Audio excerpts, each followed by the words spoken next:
Hello friends, welcome to cooking with me. ഇന്ന് ഉച്ചയ്ക്ക് എന്തൊക്കെയാണ് തയ്യാറാക്കിയെന്നൊന്ന് കണ്ടു നോക്കിയാലോ. അപ്പോൾ അടിപൊളി അവിയലായിരുന്നു കേട്ടോ. നല്ല ടേസ്റ്റ് ഉണ്ടായിരുന്നു.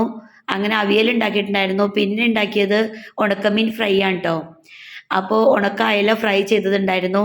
അതേ വെളിച്ചെണ്ണയിലേക്ക് തന്നെ 2 പച്ചമുളകും കൂടി വറുത്തെടുത്തതായിരുന്നു കേട്ടോ ഇത്. ഈ പച്ചമുളക് കഴിക്കാൻ തന്നെ അടിപൊളി ടേസ്റ്റാണ്. അപ്പോൾ അങ്ങനെ പച്ചമുളക് വറുത്തതും കൂടി ഉണ്ടായിരുന്നു. പിന്നെ ഉണ്ടാക്കിയത് ഉള്ളിക്കറിയാണ് കേട്ടോ. ഇത് തേങ്ങ അരയ്ക്കാത്ത ഉള്ളിക്കറിയാണേ. ഇതും അടിപൊളി ടേസ്റ്റ് ആയിരുന്നു. അപ്പോൾ ഇതിൻ്റെ റെസിപ്പി ഷോർട്സിൽ ഞാൻ ഇട്ടിട്ടുണ്ട് കേട്ടോ. അങ്ങനെ ഉള്ളിക്കറിയും ഉണ്ടായിരുന്നു. എല്ലാം കൂടി നല്ലൊരു കോമ്പിനേഷൻ ആയിരുന്നു കേട്ടോ. നല്ല ടേസ്റ്റ് ഉണ്ടായിരുന്നു. അപ്പോൾ എല്ലാവർക്കും വീഡിയോ കണ്ടിട്ട് ഇഷ്ടപ്പെടുകയാണെങ്കിൽ പ്ലീസ് ഒന്ന് സബ്സ്ക്രൈബ് ചെയ്യണേ. അതേപോലെ ലൈക്കും കമൻറ്റും ഒക്കെ തരണം കേട്ടോ. ആദ്യമായിട്ട് കാണുന്നവരാണെങ്കിലും ഒന്ന് സപ്പോർട്ട് ചെയ്യണേ. അപ്പോൾ അടിപൊളി വീഡിയോസുമായിട്ട് വീണ്ടും വരാം.